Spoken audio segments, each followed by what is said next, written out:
हे मानव बंधुओं,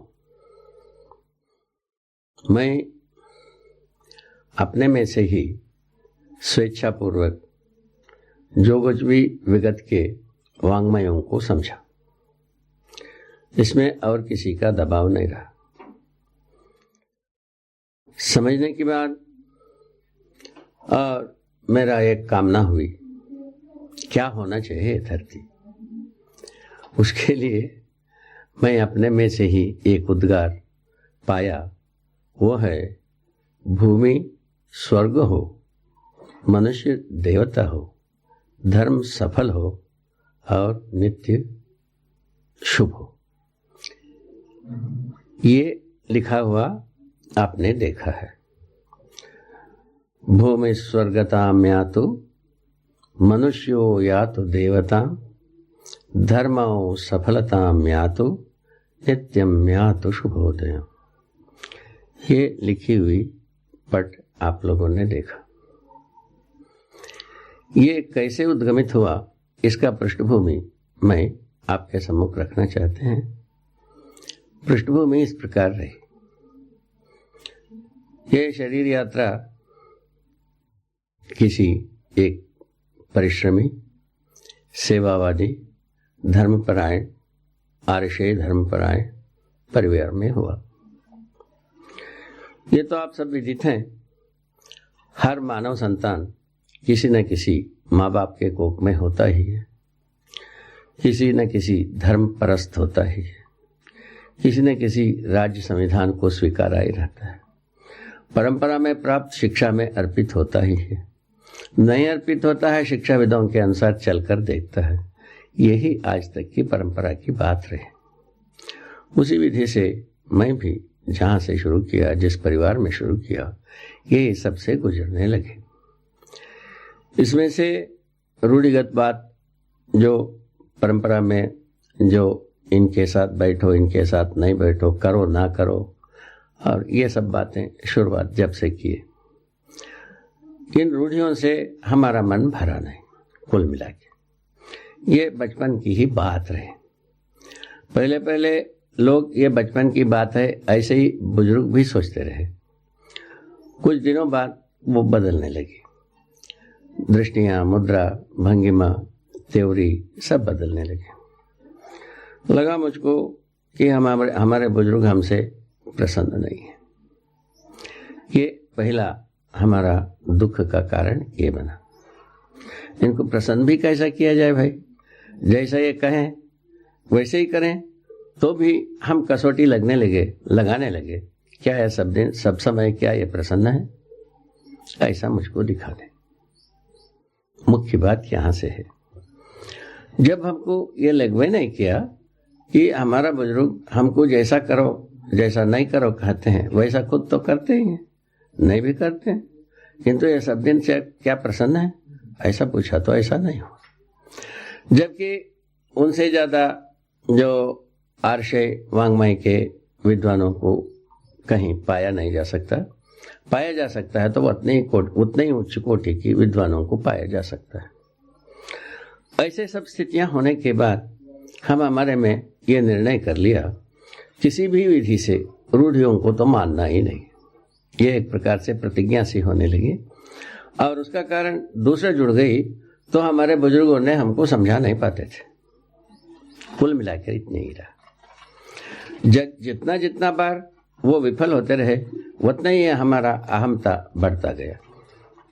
ये हमारा अहमता बढ़ने की बात और जो रूढ़ियों से ना जुड़ने की बात, ये सब चीज एक साथ चलती आई। इस क्रम से चल के हम क्या करता, अब बुजुर्गों ने ये दावा करने लगा, ये कुछ समझा नहीं है, वेदांत को समझा नहीं है, वेद को समझा नहीं है, शास्त्र को समझा नहीं, दर्शन को समझा नहीं है।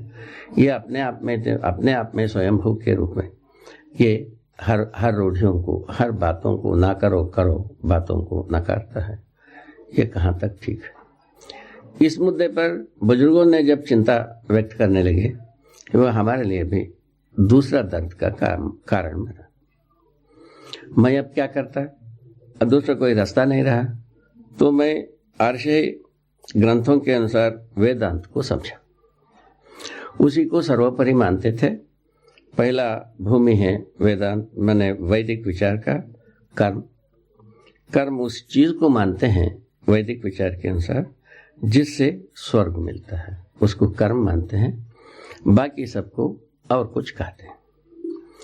उपासना उसको कहते हैं जिसमें इंद्र बनना हो, चंद्र बनना हो और कुछ देवी देवता बनना हो, उसके लिए जो उपक्रम है उसको वे उपासना कहते हैं। तीसरा शीर्ष भाग में यही कहते हैं ज्ञान ही सर्वोपरि वस्तु है। ज्ञान क्या है पूछा, ब्रह्म ज्ञान। ब्रह्म ज्ञान, ब्रह्म क्या चीज है पूछा, तुम समझोगे नहीं, समझोगे नहीं तो फिर बाद में हम कैसे पाएंगे। पार इस प्रकार से पाएंगे जो बुजुर्गों ने करो ना करो कहें, इसी विधि से पाएंगे। यहां हम लाए, क्या करें भाई, तो क्या होगा ये, तुमको समाधि मिलेगा, समाधि में सब प्रश्न का उत्तर मिलता है। ये आश्वासन हमको बुजुर्गों से मिला। उसके आधार पर मैं भी अपने को मन सुदृढ़ किया, कुछ भी हो एक बार समाधि की स्थिति को देखना ही है और कोई बात बनती नहीं है। ना हमारा कोई दावा का मतलब है, ना करने का कोई मतलब नहीं है, करो का भी मतलब नहीं। एक बार हमको अपने प्रश्न का उत्तर होना चाहिए। वो प्रश्न का उत्तर के प्रश्न इस प्रकार से बना, वेदांत को हम भले प्रकार से सुनने के बाद पहले तो ये बना, ये बंधन और मोक्ष दो बात शुरू करते हैं। मायावश हम बंधन में रहते हैं, ऐसा वो कहते हैं। तो माने मोक्ष जो है ब्रह्म में आत्मा विलय होने की बात करते हैं। आत्मा कहाँ से आया, तो वो बोलते हैं जो जीवों के हृदय में ब्रह्म स्वयं आत्मा के रूप में निवास करता है, ये बताते हैं। ये बताने के बाद कई को बैठ गया, जबकि जीव जब मुक्त होने के लिए अर्थात आवागमन से माने स्वर्ग नरक से यदि मुक्त होने के लिए यदि आत्मा ब्रह्म में विलय होना ही है, पहले जब जीव हुआ था उस समय में तो उनमें कोई आत्मा नहीं था, फिर ब्रह्म उसके अंदर घुसने की क्या जरूरत थी। क्या ब्रह्म ज्ञान यदि परिपूर्ण है, वो ब्रह्म में ही वो चीज नहीं है तो क्या होगा। ऐसा हमारा वितंडवाद जैसा हुआ, उसको वितंडवाद नाम दिया, क्योंकि हम जो बुजुर्गों के ध्वनि से ध्वनि मिलाते नहीं रहे, इसीलिए हमको एक वितंडवादी नाम दिया। उससे हम कोई पीड़ित नहीं हुआ। आप लोग ऐसे ही समझते हैं, ठीक है, कि इसका उत्तर क्या है, हम वितंडवादी हैं, इसका उत्तर तो आप प्रस्तुत करोगे। उसका उत्तर नहीं मिला। उसके बाद यही कहा जो तुम्हारा ये जो प्रश्न है इसका उत्तर भी वो समाधि में ही मिलेगा। अब क्या करें, समाधि के लिए हम तत्पर होने के लिए शनै तैयार है। हमारा मन धीरे धीरे बनता रहा। ये संभवतः ये सन 44 से शुरुआत हुई और 46 तक इस समय में हम पहुंच गए। पहुंचने के बाद और एक स्थिति बनी, देश में स्वराज्य आएगी, इसकी संभावना बलवती हुई। उस ओर भी हमारा ध्यान थी।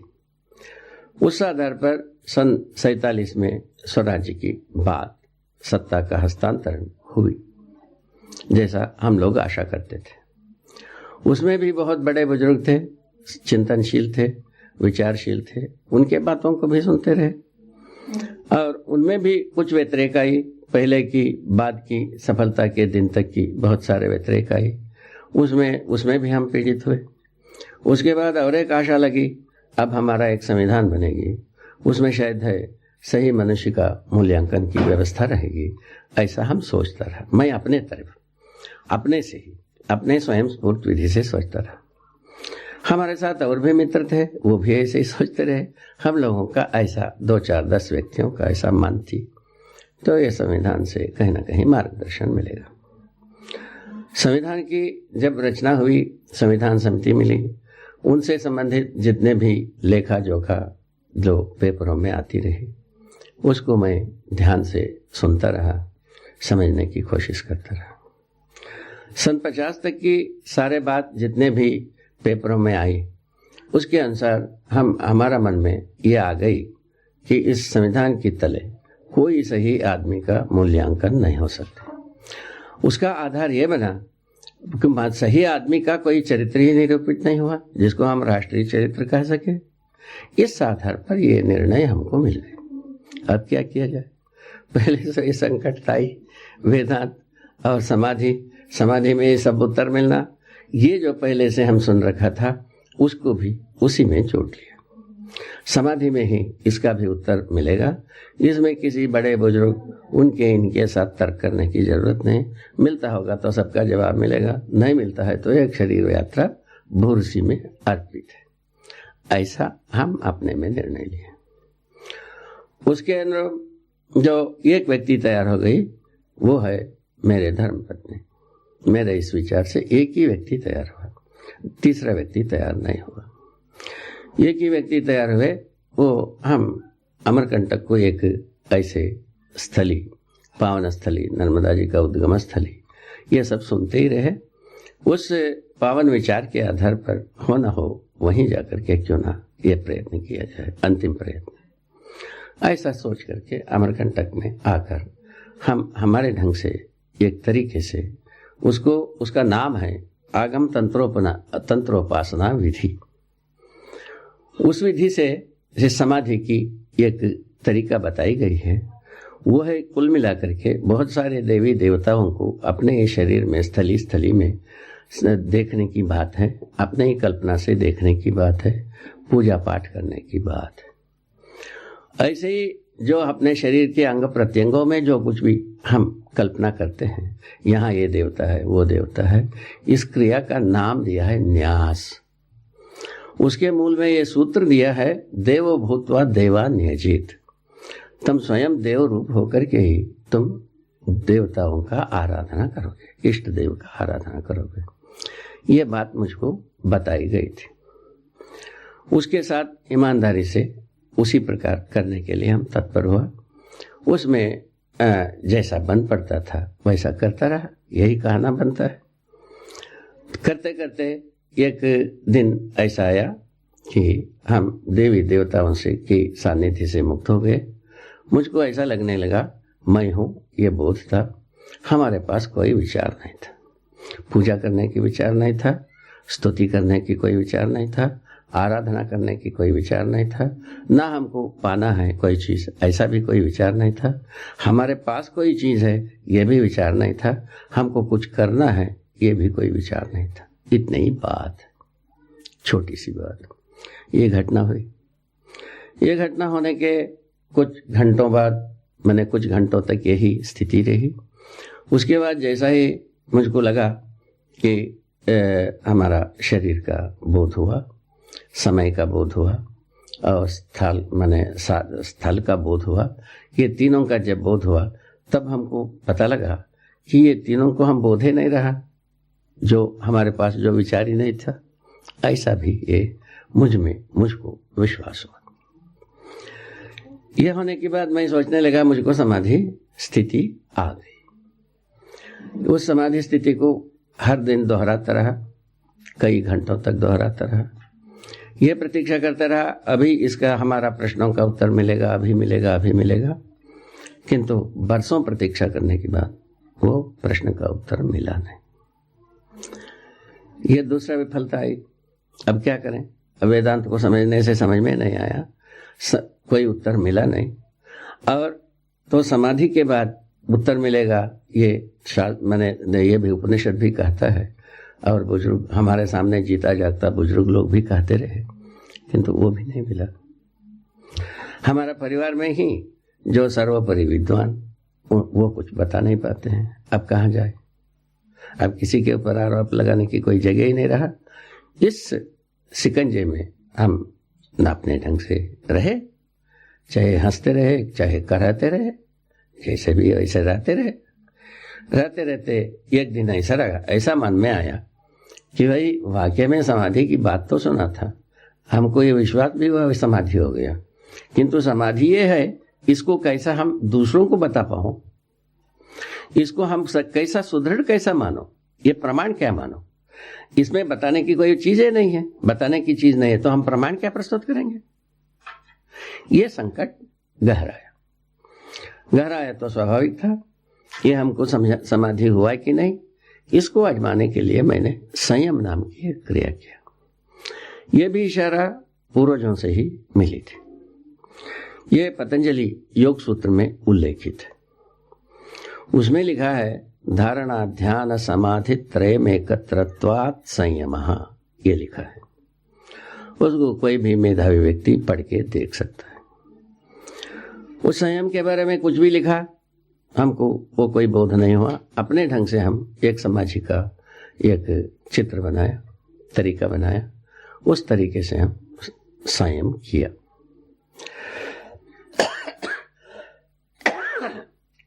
संयम करने का फलस्वरूप तो जर्रा जर्रा अस्तित्व हमको हमारे सामने दिखना शुरू किया। उसको दिखने का मतलब में मैं यही आपसे अनुरोध करना चाहता हूं, हमको समझ में आया माने देखा, समझ में नहीं आया माने नहीं देखा। इस अर्थ में देखने का शब्द मैं प्रयोग करता हूं। तो देखने का मतलब समझना ही है।